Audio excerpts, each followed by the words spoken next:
You all may be seated.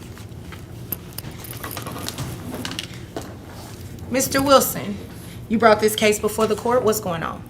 Yes, Your Honor. I'm here today to request that the court reduce my child support that I currently pay my ex-wife.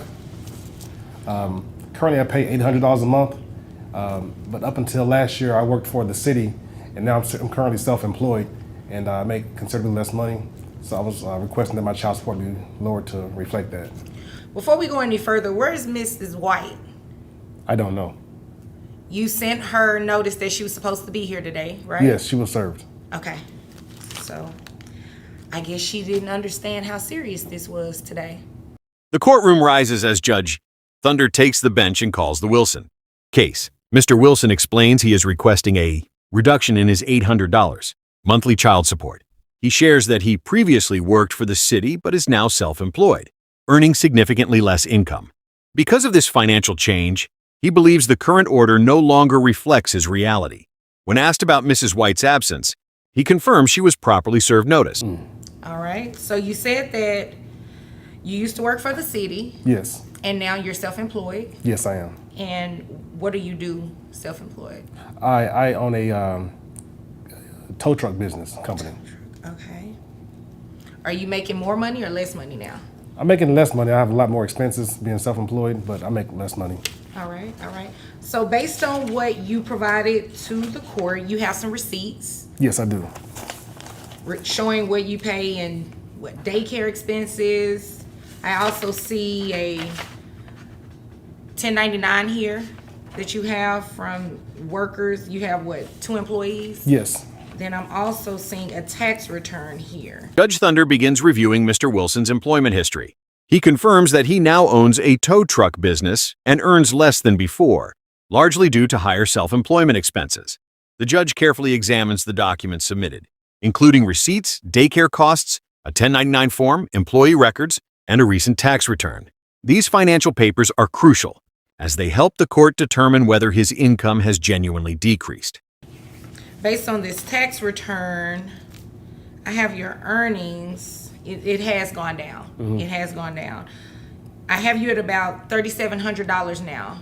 Yes, that's for about gross. right. I make about $47,000 a year. All right. So you say you pay $200 a month in health insurance For him, yes. and this is for him only, full Yes. coverage for only him, not you and him.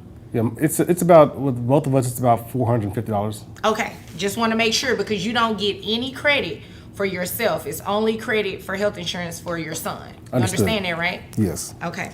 So based on that, I have your net and giving you credit for the $200 that you pay in health insurance for your son. Comes out to about $2,834.23, which would bring your new child support amount to $566.85. After reviewing the tax return, Judge Thunder calculates Mr. Wilson's earnings at approximately $47,000 annually, or about $3,700 per month. She confirms he pays $200 monthly for his son's health insurance and reminds him that only the child's portion qualifies for credit. Factoring in this adjustment, she determines his net income and recalculates the child support obligation. Based on the updated numbers, the new payment would be reduced to approximately $560 per month. Okay? Yes. Mr. Wilson, I do appreciate you being here today and being timely. Thank you. I didn't want you to think that just because Mrs. White decided not to show up today for court, that the court could not move forward. Because in Texas courts, once you are served your own notice with a hearing, you have to appear. And if you do not appear, the other side who's bringing the case does still have the opportunity to ask the court for some sort of relief. So you're here today asking for your child support to be reduced. You submitted evidence. Judge Thunder explains that Mrs. White's absence does not stop the court from moving forward. In Texas courts, once a party is properly served, they are required to appear. If they fail to attend, the other party may still request relief. Mr. Wilson presented evidence to support his request, and without opposition, the court can consider it. The judge emphasizes that attending court hearings is essential when legal rights and financial matters are involved. To support your stance. She had the opportunity to be here and contest whatever it was that you submitted in court, your 1099s, your tax return, even some of the receipts that you provided.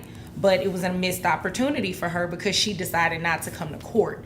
So in the future, whenever you need to come back to court, maybe to change your order, life change or something like that, just make sure that you always send notice to that other person, because you are able to still receive some sort of relief although they fail to show up, okay? Yes, Your Honor.